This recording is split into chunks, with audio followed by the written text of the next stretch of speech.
Hello friends, Crafty Orm here. Today I'm going to show you guys an Elven set that I've been working on. It's a bow and a sword. And for each piece, like always, I'm going to explain to you what I use to make them.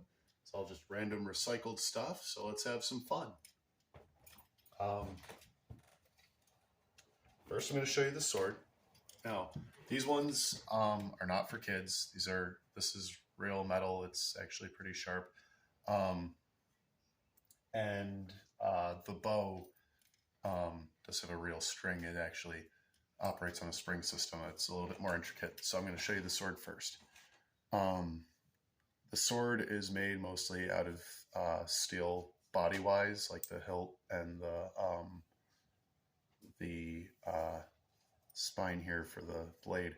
This piece is actually left right here without a blade, more for safety's sake than anything, but also as kind of a blade breaker, colliding with another sword. The guard here, though, is all aluminum, and this blade piece came from the side of a filing cabinet. So it is a little on the flimsy side. As you can see, I kind of folded it over here to kind of brace it up and sturdy it up a bit. And then there's the bolts running through that lock everything in place all throughout here. But it's all cleaned up, and as an elfish piece, it's kind of got a little bit more of a naturey design. It's supposed to look like a saber that like maybe a sea elf would carry.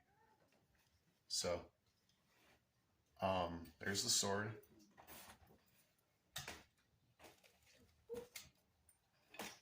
And then here's the bow, and I'll explain why this is a bit more intricate in just a moment.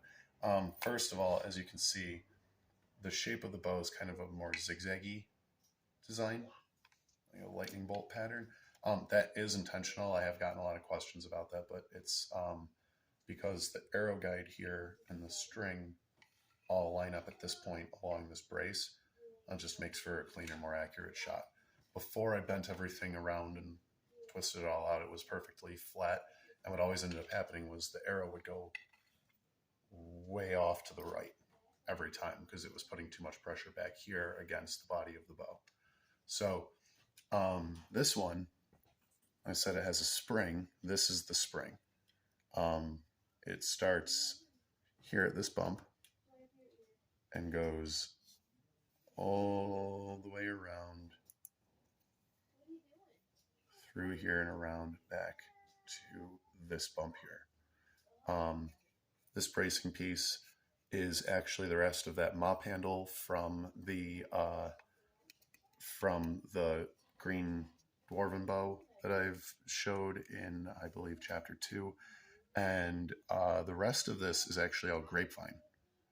I cut it off of a fence, and I kept what I thought was salvageable, and then burn the rest. So it does have a regular string on it. It is just a shoelace, but still, because of the nature of the bow, and it's just a little short, it's like a little elven hunting bow sort of thing.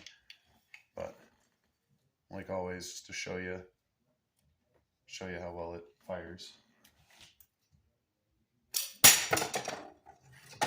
I didn't even draw that very far back, and that thing had some serious kick. So these ones are not for kids. These are models and wall hangers, stuff like that.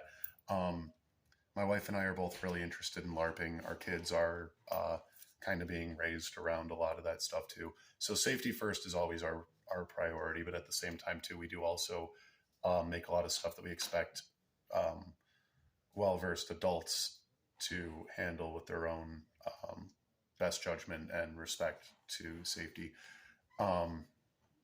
She does make like a lot of jewelry and costume pieces and stuff like that is kind of her thing. But so this is the Elven set.